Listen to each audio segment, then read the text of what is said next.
할렐루야.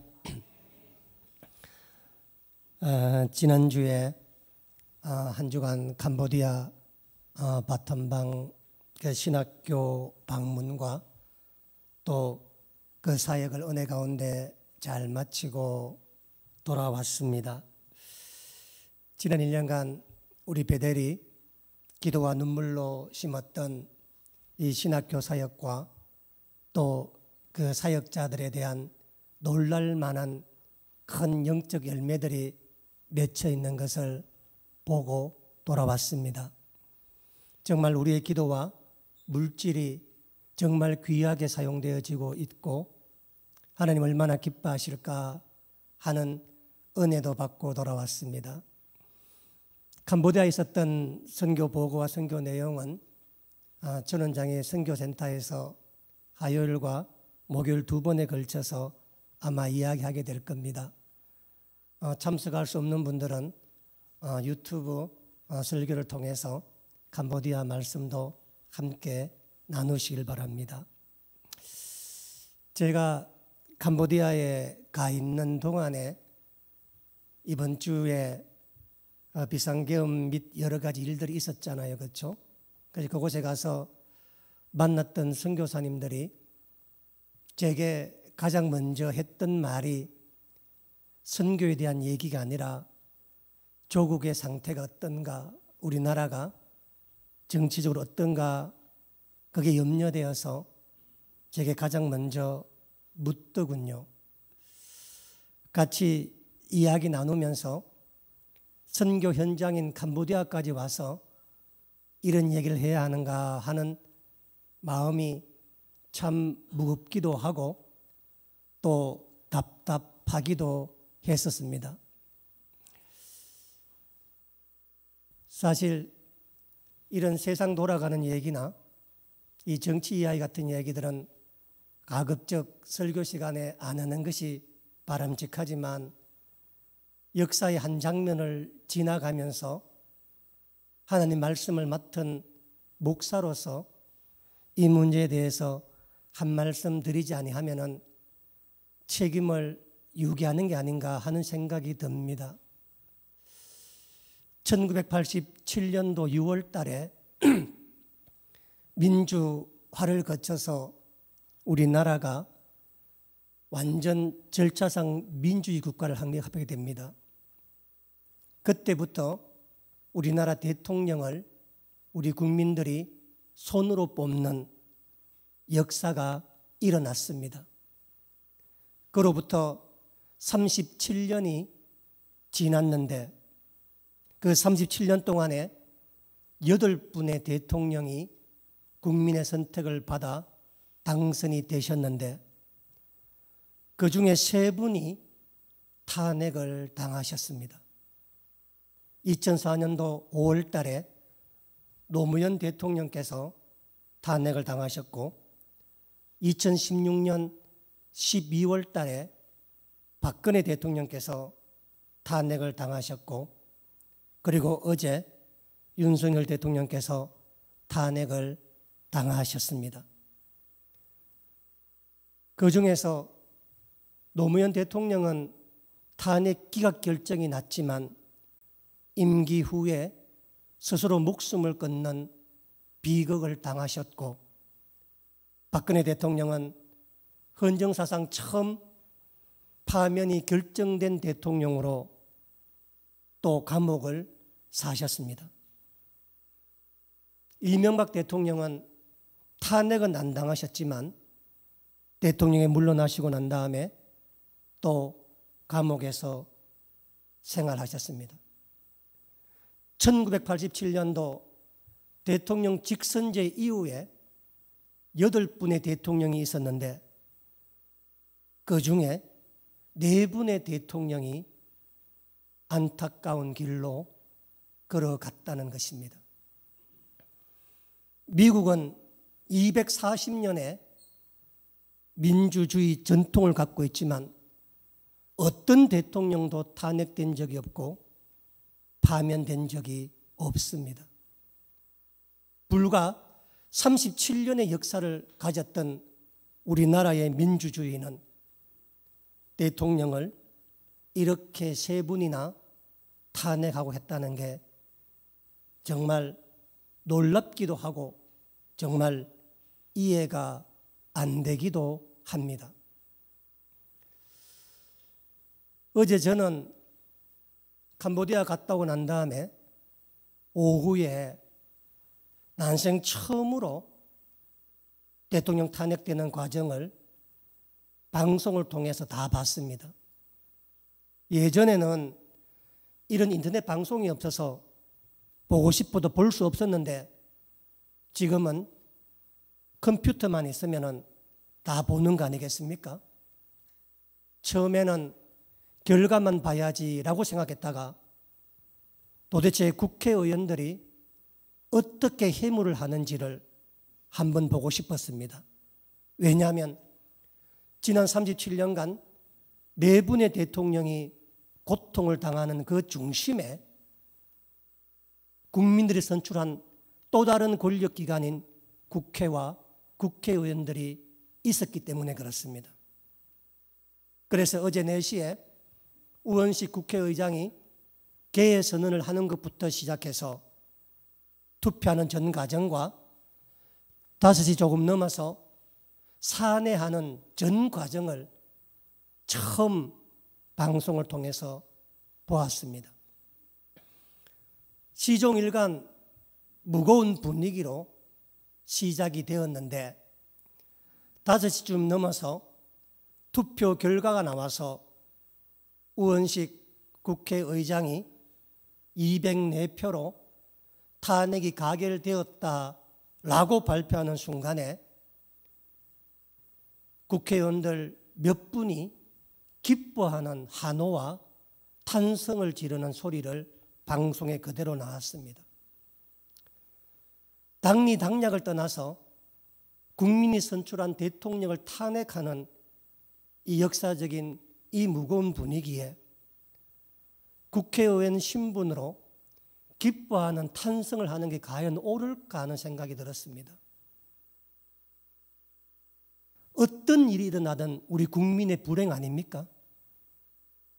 무엇이 즐거운 일이며 무엇이 기쁜 일을 해서 저렇게 환호하고 탄성할까 하는 생각을 해보니 정말 가슴 답답하기도 했고 우리 국회가 왜 이렇게 되었나 하는 생각이 들기도 했습니다. 제가 왜 이런 얘기를 왜 하냐면은 우리나라 국회 역사를 바라보면은 제가 옛날에도 여러분 한두 번 말씀드렸지만 정말 하나님의 놀라운 역사가 있는 나라가 우리나라입니다. 제가 어제 그 탄핵이 끝나고 난 다음에 오늘 설교를 다시 준비하면서 국회 속기록과 이승만 대통령 그 기념관에 관계되어 있는 글들 또 당시 있었던 내용들을 전부 다 찾아봤습니다. 여러분들에게 소식을 전해줄 때 진짜 확실하게 한번 이야기를 해줘야겠다 하는 마음이 들었었습니다. 왜냐하면 우리나라 국회가 처음 생길 때 기적과도 같은 일이 일어났기 때문에 그렇습니다. 제가 국회 속기록을 보니까 1945년 해방이 되고 난 다음에 우리나라는 미군 정부에 의해서 통치를 받았습니다.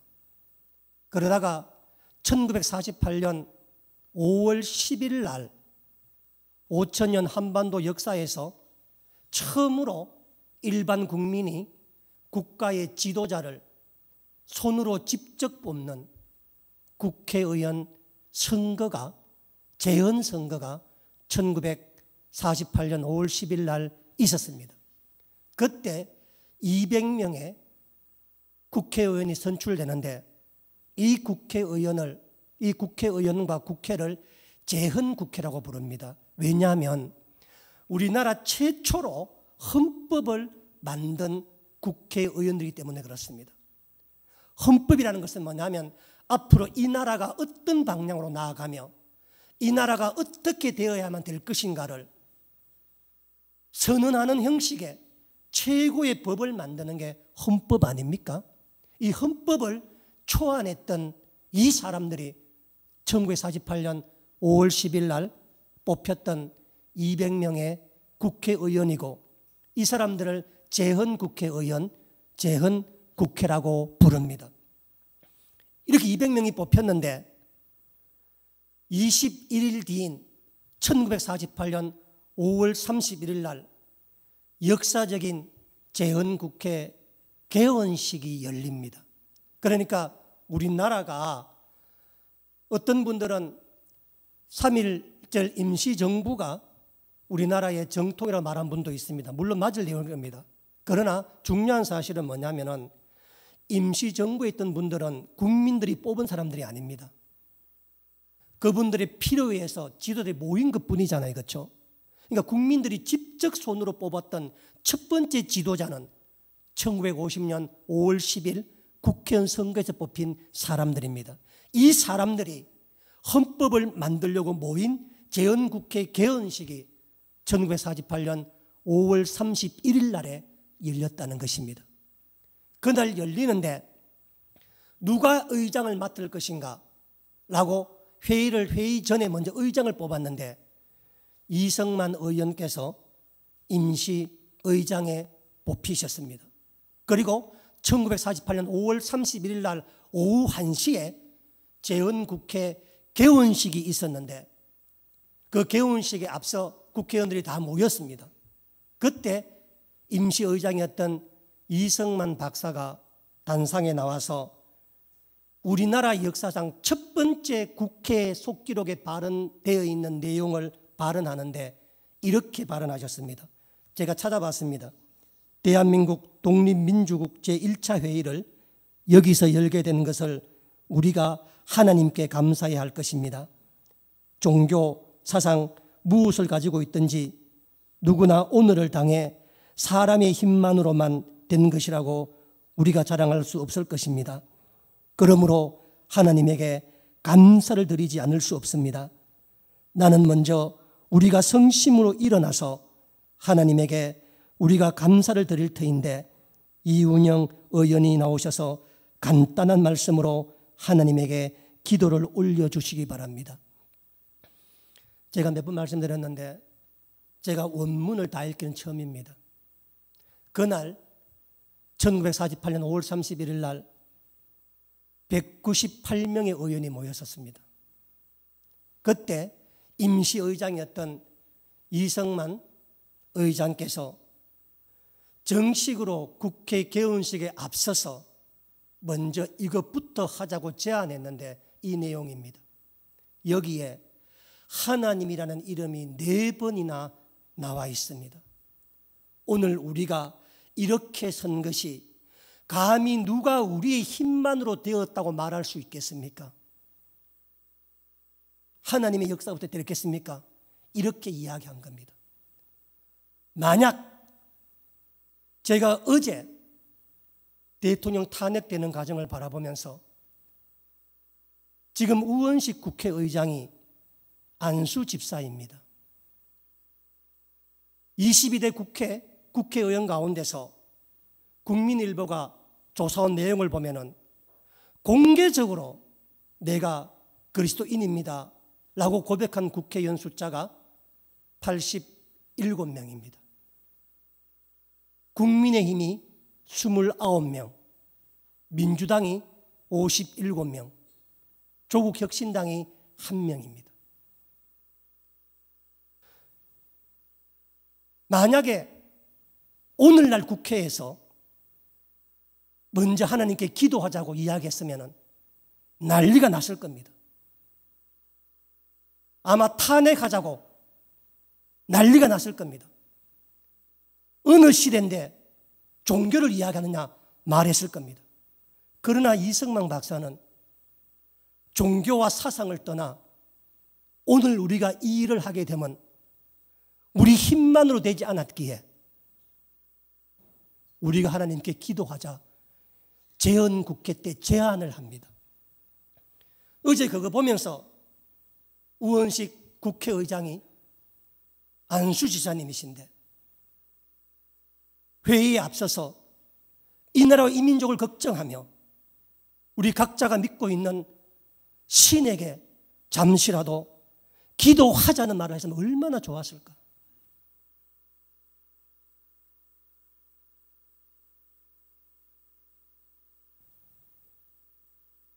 대한민국 국회가 처음 열리는 날, 71년 전에 재헌국회가 처음 열리는 날 190명의 이 국회의원들 모두 다 이승만 의원의 이 제안에 누구도 이의를 제기하지 않았습니다. 전부 다 자리에 다 일어나 머리 숙여 기도하는데 이승만 박사께서 북한에서 감리교 목회를 하다가 공산당의 핍박에 의해서 쫓겨내려와 서울 남서울 감리교를 개척해서 목회하시다가 종로에서 당선된 이윤영 목사님에게 기도 부탁을 한 겁니다. 이 일은 사전에 계획되어 있던 일이 아니었었습니다. 누구도 몰랐던 일이었었습니다. 특히 기도로 부탁받은 이윤영 의원 본인이 너무도 놀랐었다고 이야기합니다. 그렇지만 이윤영 의원은 그날 그 이승만 박사의 자기의 지명하는 목소리를 하나님이 자기를 부른 음성으로 들었다 훗날 고백했습니다.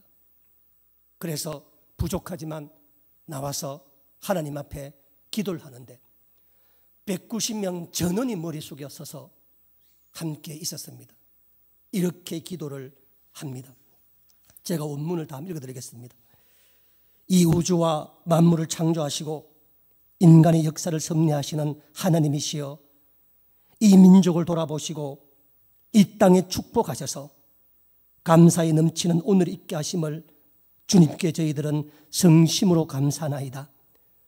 오랜 세월 동안 이 민족의 고통과 호소를 들으시고 정의의 칼을 빼서 일제 폭력을 굽히시사 하나님은 이제 세계 만방의 양심을 움직이시고 또한 우리 민족의 염원을 들으심으로 이 기쁜 역사적 환희의 날을 이 시간 우리에게 오게 하심은 하나님의 섭리가 세계 만방에 현시하신 것으로 믿나이다.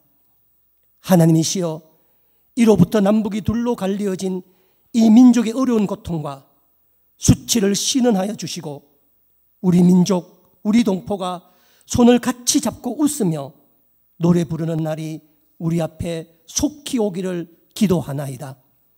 하나님이시여, 원치 아니한 민생의 도탄은 길면 길수록 이 땅의 악마의 권세가 확대되나 하나님의 거룩하신 영광은 이 땅에 오지 않을 수 없을 적 저희들은 생각하나이다. 원컨대 우리 조선 독립과 함께 남북 통일을 주옵시고 또한 민생의 복락과 아울러 세계 평화를 허락하여 주시옵소서. 거룩하신 하나님 뜻에 의지하여 저희들은 성스럽게 택함을 입어가지고 글자 그대로 민족의 대표가 되었습니다. 그러하오나 우리들의 책임이 중체대한 것을 저희들은 느끼고 우리 자신이 진실로 무력한 것을 생각할 때 지와 인과 용과 모든 덕에 거는 되시는 하나님께서 이러한 요소를 저희들이 간구하나이다. 이제 이로부터 국회가 성립되어서 우리 민족의 염원이 되는 모든 세계 만방이 주시하고 기다리는 우리의 모든 문제가 원만히 해결되며 또한 이로부터 우리의 완전 자주 독립이 이 땅에 오며 자손 만대에 빛나고 푸르른 역사를 저희들이 정하는 이 사업을 완수하게 하여 주시옵소서. 하나님, 이 회의를 사회하시는 의장으로부터 모든 우리 의원 일동에게 건강을 주옵시고 또한 여기서 양심의 정의와 위신을 가지고 이 업무를 완수하게 도와주시옵기를 기도하나이다. 역사의 첫걸음을 걷는 오늘 우리의 한의와 감격에 넘치는 이 민족적 기쁨을 다 하나님에게 영광과 감사를 올리나이다. 이 모든 말씀을 주 예수의 이름으로 받들어 기도하나이다. 이게 1948년 5월 31일 날 재헌국회에 이윤영 의원이 단상에 나와서 한 기도입니다. 제가 짧게 기도했지만은 당시에 10분이 되는 기도 내용이었습니다. 이 10분 동안 198명 전원이 일어서서 머리를 숙여 한 마음으로 하나님께 기도했습니다. 기도가 끝나자마자 198명 전원이 아멘으로 화답을 했는데 이운영 의원의 기도에 하나님이라고 하는 이름이 10번이나 나와 있었습니다. 우리 대한민국 국회는 이렇게 시작된 국회였었습니다. 그리고 난 다음에 2달 뒤에 대통령 선거가 있었습니다. 그 대통령 선거에서 190명 가운데서 제가 정확한 숫자를 생각하면 183명이 그 참석한 200명의 국회의원 가운데서 183명이 이승만 대통령을 뽑습니다. 김구는 13명이 투표를 합니다. 이승만 대통령은 지금 기준으로 보면은 국회를 난장판으로 만든 사람입니다. 어떻게 국회에서 기도하자고 말할 수 있느냐? 어떻게 국회에서 어느 종교를 대변할 수 있느냐? 이렇게 탄핵되었을 겁니다. 그러나 그때 모인 재헌 국회의원들은 누구 하나도 이승만 박사가 편협하다, 종교적이다 말하지 않았습니다. 왜냐하면 이승만 박사의 진심, 나라와 민족을 위해서 우리가 하나님께 기도하지 아니하면 이 위기에 나라를 어떻게 세울 것인가? 우리 힘만으로 어떻게 할 것인가? 그날 축사에 참석했던 하지 중장 역시 하나님의 이름을 부릅니다. 그래서 우리 대한민국은 전 세계 어떤 나라가 재헌 국회를 시작하면서 미국도 기도로 시작하지 않았습니다. 전 세계에서 오직 우리나라만 우리 국민이 살아갈 수 있는 국민의 중심의 헌법을 만들면서 하나님께 기도하고 198명 국회의원 전원이 아멘으로 화답하며 만들어서 갔던 나라가 우리 대한민국이고, 그래서 하나님께서 2차 대전 이전 식민지 국가였던 나라 가운데서 유일하게 선진국에 들게 만든 나라가 우리나라입니다. 그렇게 복을 받은 나라가 우리나라이고 우리 백성입니다. 그런데 세월이 지나면서, 시간이 지나면서 이승만 박사와 이운영 의원이, 그리고 198명 전원이 오늘 우리가 이렇게 누리는 것은 사람의 힘만으로만 된 것이 아니라는 고백이 있었는데, 세월이 지나면서 이제 이것이 우리 힘으로 되었다. 그러니 얼마든지 우리 힘으로, 사람 힘으로 세상을 바꿀 수 있다고 교만해진 것입니다.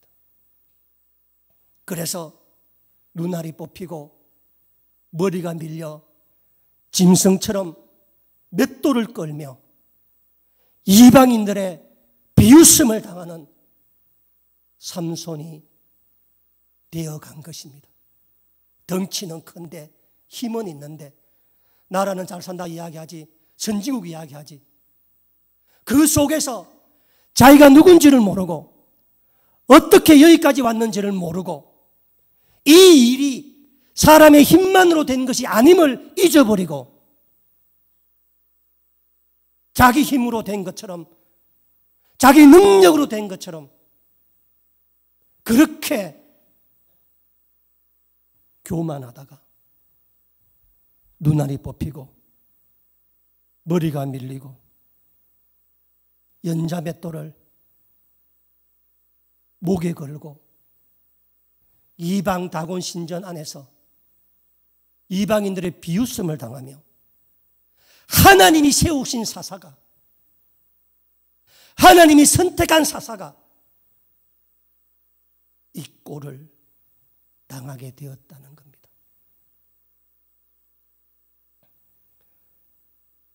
사사기서를 보면은 사사가 전체 12명의 사사가 나옵니다. 그리고 사사기서는 전체 21장으로 구성되어 있습니다. 이 12명의 사사 가운데서 하나님이 가장 중요한 사사로 꼽은 사람이 삼손입니다. 세 가지 이유 때문에 그렇습니다. 첫 번째는 21장밖에 안 되는 사사기서에서 삼손 이야기가 차지하고 있는 내용이 무려 4장입니다. 12명이 있는데 삼손 혼자 14장, 13장, 14장, 15장, 16장 4장을 할애합니다. 기드온도 3장밖에 할애하지 않습니다. 그런데 이 바보 천치 같은 눈알 빠지고 머리가 밀린 이 삼손을 위해 우리 하나님이 4장이나 사사기서를 할애합니다. 두 번째, 이 삼손은 사사기서뿐만 아니라 신구약 성경 전체에서 단 4명에 속하는 사람입니다. 하나님이 태어나기 전에 천사를 보내 수태고지를 한 사람이 성경에 모두 4명 있습니다. 아브라함의 아들 이삭, 삼손, 침례 요한, 그리고 예수님입니다.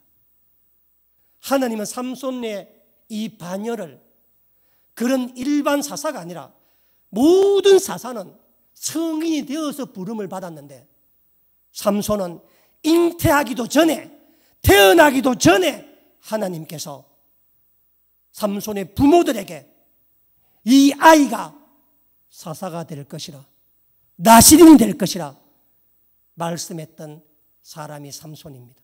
얼마나 하나님이 이 삼손을 귀하게 여겼는가. 마지막 세 번째, 이 사사기에서 하나님께 복을 받은 사람은 삼손 한 사람뿐입니다. 처음부터 끝까지. 사사기 13장 24절 말씀 한번 보세요. 앞에 사사기 13장 24절, 그 여인이 아들을 낳으매 그의 이름을 삼손이라 하리라. 이 아이가 자라매 여호와께서 뭐 줬다고요? 복을 주었더라.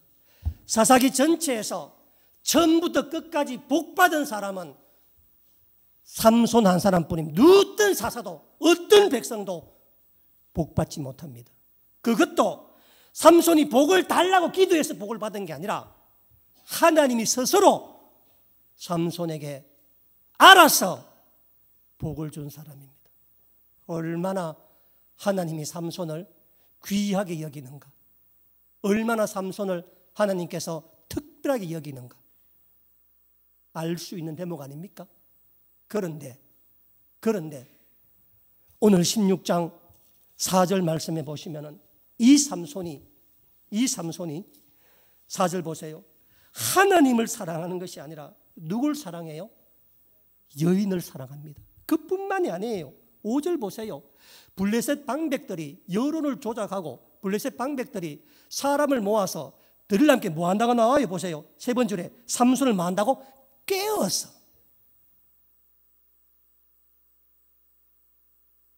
삼손을 깹니다. 깨어서 돈을 얼마를 주느냐? 보세요. 5절에 보시면은 우리가 각각 얼마 준다고요? 은 1,500세겔. 각각이라는 말을 왜 썼냐면은 당시 모인 블레셋 방백이 5명입니다. 한 사람당 은 1,000개씩 준다는 말이에요. 그럼 5명이 몇 개예요? 5,000세겔이 넘지 않습니까? 지금 가치로 한 세겔이 노동자 4일 임금입니다. 지금 가치로 최소 22억이 되는 돈입니다. 당시에 삼손을 잡기 위해서 얼마나 많은 돈을 풀었는가, 얼마나 많은 여론을 만들어냈는가, 얼마나 많은 사람들 눈을 어둡게 했는가. 이 블레셋 방백들이 22억을 드릴라 한 여인에게 주는 겁니다. 거기에 꾀임을 빠져서 삼손이 깨어서 18절에 가보면은 삼손이 진심으로 자기의 힘이 어디서 나오는지를 드릴라에게 말합니다. 18절 한번 보세요. 드릴라가 삼손의 진심을 다 알려주므로. 그리고 난 다음에 21절 보세요. 블레셋 사람이 삼손을 붙들어서 첫 번째 뭐 했다는 거예요? 눈을 뺐다. 저를 보세요. 여기 뺐다는 말이 뭐냐면은 히브리 원어로 있잖아요. 꼬챙이를 넣어서 사람 눈을 찔러서 눈알을 빼냈다는 뜻입니다. 이거는 고대 근동에 자주 있는 형벌이 어떻게 하느냐? 전쟁이 일어났는데 어떤 강대국이 작은 나라에 항복을 요구했습니다. 그때 항복하지 않고 끝까지 대항하다가 싸워서 그 왕족을 잡으면, 장군을 잡으면 공개적으로 네가 너의 주인이 누구인지도 몰라보는 네 눈이 무슨 소용이 있느냐 해서 당시 전쟁에 패했던 장군이나 왕족을 공개적으로 눈알을 빼냅니다. 이것은 고통을 주기 위함보다도 모욕을 주기 위함이라.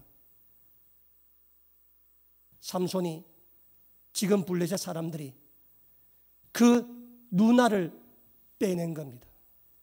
그래서 유다가 멸망할 때 유다 마지막 왕 시드기야가 너부갓네살에게 대항했다가 너부갓네살이 2차 침공 때 예루살렘을 다 불태우고 시드기 여리고성으로 도망가는, 밤중에 도망가는 시드기를 붙들어 와서 자기의 방백과 자기 아들이 보는 앞에서 시드기야의 눈알을 뽑아냅니다.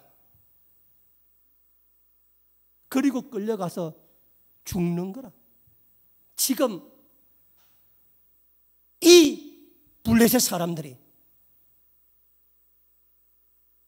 돈으로, 여론으로 드릴라를 깨워서 삼손을 붙들어 와서 공개적으로 삼손의 눈알을 패냅니다. 또 뭘 했느냐? 21절에 그의 눈을 빼고 가사까지 끌고 가서 뭐 했다고요? 놋줄에 메어서 그를 옥에서 맷돌, 연자 맷돌입니다. 연자 맷돌은 뭐냐? 큰 맷돌인데 사람이 돌리는 게 아니라 나귀가 가면 돌리는 거야. 그런데 사람들이, 블레셋 사람 사무들에게 한 건 뭐냐면 너는 이제부터 뭐라고요? 사람이 아니고 짐승이다. 너는 자유인이 아니고 노예라는 것을 말하는 겁니다. 고통이 힘든 게 아니라 공개적으로 그러면 삼손이 뭐예요? 이 삼손이 받는 고통은 삼손이 끝나지 않습니다. 왜냐하면 하나님이 세웠기 때문에 하나님이 받는 고통이라. 하나님이 받는 수치라.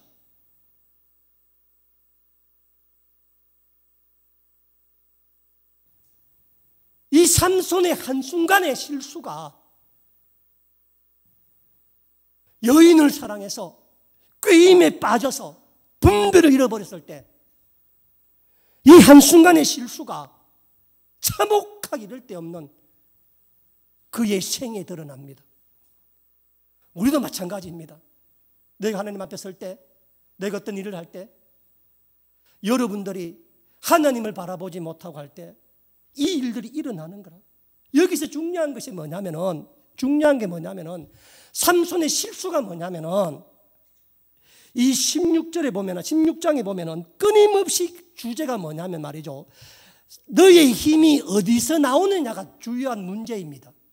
자, 무슨 말이냐면은 우리 5절 보죠. 5절에 16장 5절에 블레셋 사람의 방백들이 그 여인에게 올라가서 그에게 이르되 삼손을 깨어서 무엇으로 말미암아 큰 힘이 생기니 알아보라는 겁니다.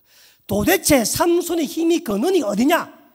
이 사사기서에서 삼손 이야기 핵심이 뭐냐면은 삼손의 힘의 근원이 어디냐를 묻는 겁니다.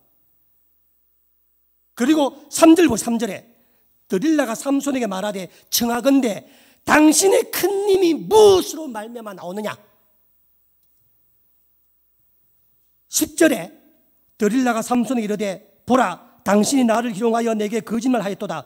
청하건대 무엇으로 당신을 결박할 수 있는지 내게 말하라. 자, 뒤에 14절 13절에 드릴라가 삼손에게 이르되 당시 때까지 나를 희롱하여 내게 거짓말하였도다. 내가 무엇으로 당신을 결박할 수 있는지 내게 말하라. 15절에 드릴라가 삼손에게 이르되 당신의 마음이 내게 있지 아니하면서 당신이 어찌 나를 사랑한다 하느냐? 당신이로서 세 번의 나를 희롱하여 당신의 큰 힘이 무엇으로 말미암은지 내게 말하라. 여러분, 삼손의 이야기는 여러분 이야기와 마찬가지입니다. 여러분에게 여러분의 힘이 어디냐고 묻는 거니까 국회의원에게 너의 힘이 어디냐고 물을 때 재헌 국회의원들은 이것이 사람의 힘만으로 된 것이 아니라 하나님의 도움으로 되었다고 고백한 사람들입니다. 이게 들었을 때 한번 생각해 보세요. 삼손이 첫 번째 이 말 들었을 때 하나님이다 했으면 누가 더 물어 안 물어? 안 묻는 거예요. 삼손이 말을 안 해. 그러니까 5번이나 묻는 거라. 도대체 너의 힘의 근원이 어디서 나오느냐? 16절을 보면은 보세요. 날마다 그 말로 그를 재촉하여 조름에 삼손의 마음이 뭐였다고요? 번뇌하여 미쳐 죽을 지경이라. 삼손의 잘못이 뭐냐면은 너의 힘의 근원이 어디서 나오냐 물었을 때 뭐라고 대답해야 돼요? 하나님이라고 돼요. 하나님이라고. 그 답을 못해. 삼손이 그 답을. 그래서 결국 삼손이 뭐라고 답을 하는가? 삼손이 보세요. 17절 보세요. 삼손이 진심을 드러내어 그에게 이르되 내 머리 위에는 삭도를 대지 아니하였나니 이는 내가 모태에서부터 하나님의 나실이 되었습니다. 만일 내 머리가 밀리면 내 힘이 내게서 떠나고 나는 약해 다른 것 같아. 자, 삼손이 마지막까지 드릴라한테 자기 힘의 근원이 뭐라고 말하는 거예요? 자기 머리카락이라고 말하는 거예요. 여러분, 머리카락에서 무슨 힘이 나와? 머리카락에서 도대체. 삼손의 실패는 뭐냐면은, 삼손의 실수는 뭐냐면은 자기에게 있는 힘이 어디서 나오는지를 몰랐다는 거예요. 정작 본인 자신이. 그게 머리카락인 줄 알았다고. 그래서 자기의 힘이 하나님이 아니라 머리카락이라고 자기가 고백하니까 머리가 밀리니까 뭐가 되는 거예요? 눈알이 빠지는 거라. 짐승이 되어서 맷돌을 끌고 조롱을 당하고 비웃음을 당하는 거라.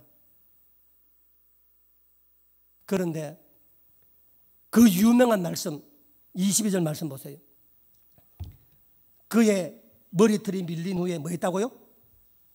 다시 자라기 시작하니라.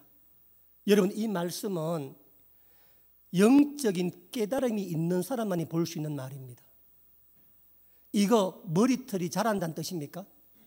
자, 다시 보세요. 그의 머리털이 밀린 후에 공표하세요. 다시 자라기 시작이 공표하세요. 다시에다가 공표하죠. 시작에다 공표하세요. 이 말의 핵심은 머리털이 자란다는 뜻이 아니라 다시 시작한다는 말입니다.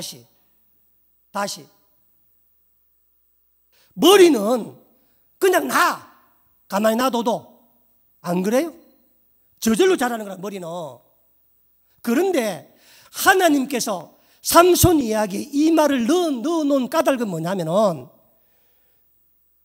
영적으로 분별하라는 말입니다. 자, 무슨 말이냐면은 다시 시작한다 라고 하는 말은 앞에 시작하는 말이 있었다는 말이잖아요. 그렇죠? 앞에. 그러니까 다시 시작하는 거잖아요. 그렇죠? 다시. 하나님이 한 번 시작했던 것을 절대 포기하지 않는다는 걸 하나님께서. 이게 무슨 이야기냐? 전부 13장 5절 보세요. 13장 5절에. 앞으로 가서 삼손의 소명받아 13장 5절. 다 찾아. 13장 5절에 보라, 네가 임신하여 아들을 낳으리니 그 머리 위에 삭도를 대지 말라. 이 아이는 태에서 나옴으로부터 하나님께 받친 나시니라. 그가 블레 사람의 손에서 이스라엘을 줄치세요. 구원하기 뭐였다고? 시작하니라. 하나님 이미 시작하셨는데 누가 포기한 거야? 삼손이 포기한 거야. 삼손은 포기했지만은 하나님은 뭐예요? 다시 시작하시는 겁니다. 여러분이 넘어져도, 여러분이 실패도 걱정하지 마시기 바랍니다. 왜? 나는 포기해도 누가 다시 시작한다고? 하나님이 다시 시작합니다. 왜냐하면 그분께서 시작한다는 말을 하셨기 때문에 다시 시작한다. 그러니까 머리털이 난다는 말이 아니라 하나님이 그 이전에 삼손이 태어나기도 전에 내가 그를 통해서 블레셋을 군하기 시작하니라 하셨던 그 말씀을 삼손은 잊어도 하나님은 잊지 않고 다시 시작합니다. 보세요. 이제 사람들 눈에 삼손은 끝나서 안 끝나서? 끝났습니다. 눈알이 빠졌는데, 노예가 되었는데, 사람 구실을 못 하는데, 이제 삼손은 끝났다. 삼손이 이제 집에 간다. 이제 다시 못 온다, 못 쓴다. 누구든 눈 있는 사람은 그렇게 말하지 않겠습니까? 삼손의 모습을 보고. 그런데 하느님은 뭐라고? 다시 시작한다. 다시 시작한다. 그럼 어떻게 다시 시작하는가? 13장 25절 한번 보세요. 다 13장 25절에 다 찾아보세요. 소라와 에스다올 사이에 마네단에서 여호와의 영이 그를 움직이 줄지세. 뭐 했다고? 시작하니라. 다시 뭐 한다고? 시작하는 겁니다. 여호와의 영이 다시 블레셋을 무찌르를 하나님께서 다시 시작하고, 여호와 영이 임했는 일이 있었는데 삼손이 꾀임에 빠져서 드릴라에 놀아나서 잊어버렸지만은 하나님은 그 영을 다시 이렇게 세우셔서 삼손 안에서 다시 일을 하겠다는 겁니다. 삼손 안에서 돌아온 탕자가 망하고 돌아와서 아버지, 내 자식을 그걸 못 받겠습니다 라고 이야기할 때 아버지가 무슨 말이냐, 너는 내 아들이다. 여러분, 우리가 예수 믿는 사람의 가장 큰 특권은 뭐냐면은 하나님은 항상 리셋을 해줍니다. 다시 시작해줍니다. 내가 깨닫기만 하면은, 내가 돌아오기만 하면은 어느 정도로 하나님께 리셋을 시켜주는가. 우리 모두 다 16장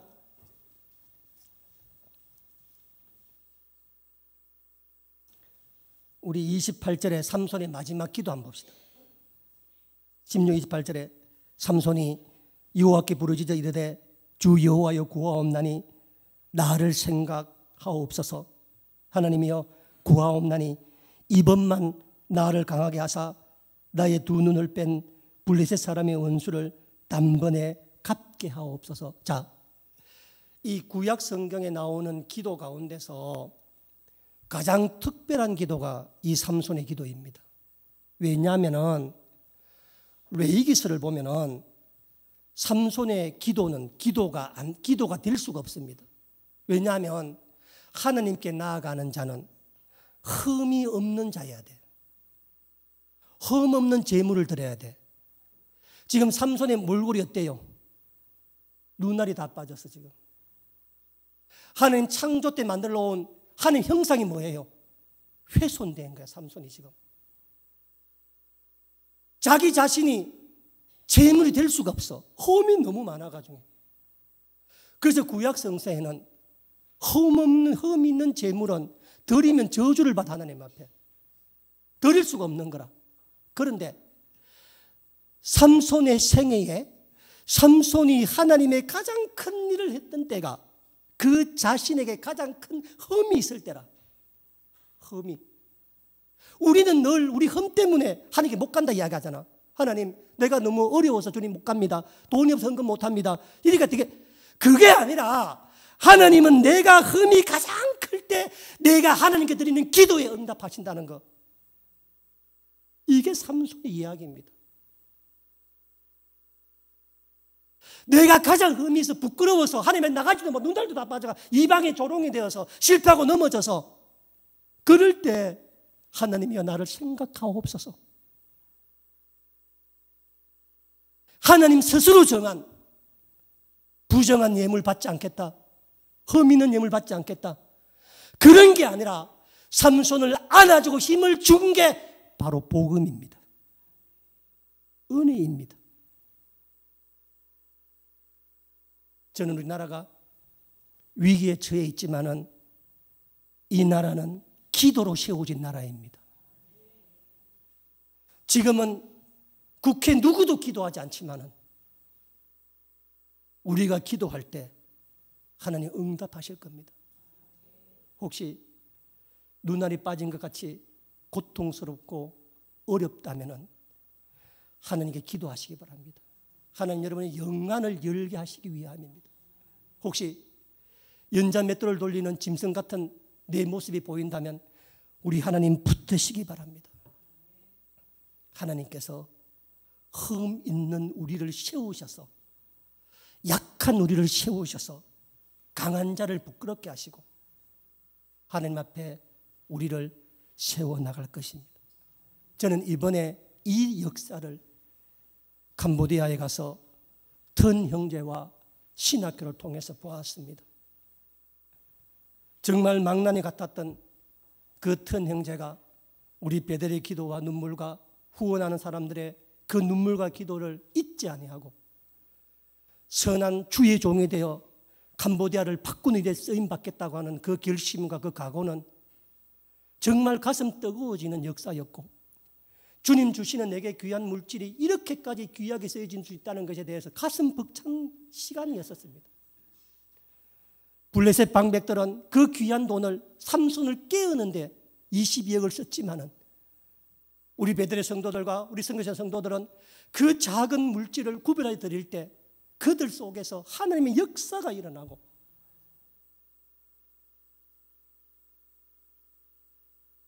지난번 2월 달에 가서 우리가 지어주었던 우리 박수현이 함께 지어주었던 그 커피숍에 하루에 100잔씩 커피가 팔린답니다. 그 신학생들이 위로를 받는데 한 잔 마시면서 커피 한 잔 가격이 우리 돈으로 800원이랍니다. 지금 그 돈도 잘 못 되겠대. 하도 좀 싸게 주는 바람에. 그런데 그걸 먹는 거 보면은 선교사님과 그곳에 있는 분들이 가슴이 얼마나 뿌듯한지. 베델이 다녀가고 난 다음에 이 역사가 일어났다는 거예요. 여러분, 우린 연약하지만 우리는 아무것도 없지만 우리가 믿고 있는 건 뭐냐면 오늘 우리가 살아가는 것이 우리 힘만으로 된 게 아니라고 믿는 겁니다. 하나님이 도우셨다. 너의 힘이 어디서 나오느냐라고 물으면 하나님이라고 답을 하면은 하늘이 세우실 겁니다. 머뭇거리지 마시고 주저하지 마시고 하나님 답하시기 바랍니다. 그리할 때 내게 어떤 흠이 있더라도 하나님을 세우실 줄로 믿습니다. 기도하겠습니다.